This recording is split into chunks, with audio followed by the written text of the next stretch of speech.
Kolkata night Riders থেকে মুস্তাফিজুর রহমানকে বাদ দেওয়ার পর থেকেই প্রশ্নটি ছিল আলোচনায়। উত্তর মিলল দ্রুতই। টি-20 বিশ্বকাপ খেলতে ভারতে যাচ্ছে না বাংলাদেশ। ভারতে যে ম্যাচগুলো খেলার কথা সেগুলো শ্রীলঙ্কায় সরিয়ে নিতে আইসিসিকে চিঠি দেবে বাংলাদেশ ক্রিকেট বোর্ড বিসিবি।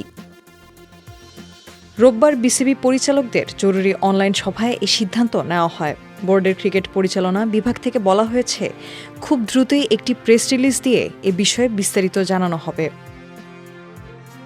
শুরুতে আইসিসিকে চিঠি দিয়ে নিরাপত্তার ব্যাপারে জানতে চাওয়ার বিষয়ে সিদ্ধান্ত নেন বোর্ড পরিচালকরা। তবে সরকারের কঠোর অবস্থানের পর বদলে যায় সিদ্ধান্ত। ক্রীড়া উপদেষ্টা আসিফ নজরুল ফেসবুকে এক পোস্টে বিষয়টি নিশ্চিত করেন। মূলত মুস্তাফিজুর রহমানকে আইপিএল থেকে সরানোর সিদ্ধান্তের জেরে এমন সিদ্ধান্ত বিসিবির। 9 কোটি 20 লাখ রুপিতে নেওয়া এ পেসারকে কলকাতা নাইট রাইডার্স থেকে বাদ দিয়ে দেওয়া হয় ভারতীয় ক্রিকেট বোর্ডের নির্দেশে। সাম্প্রতিক নানা ঘটনার প্রেক্ষিতে এই সিদ্ধান্ত নেওয়া হয় বলে জানিয়েছিলেন ভারতীয় বোর্ডের সচিব দেবাজিৎ সাইকিয়া।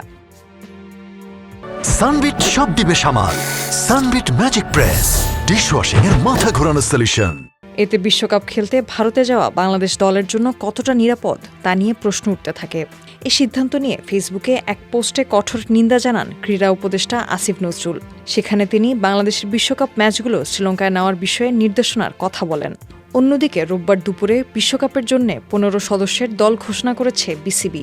এর আগে চ্যাম্পিয়ন্স ট্রফি ও এশিয়া কাপে ভারতীয় দল পাকিস্তান সফরে যায়নি বলে এখন পাকিস্তান দলও ভারতে খেলতে চায় না। টি-20 বিশ্বকাপে পাকিস্তানের সব ম্যাচ তাই রাখা হয়েছে শ্রীলঙ্কায়। বাংলাদেশও এবার হাঁটছে সে পথে।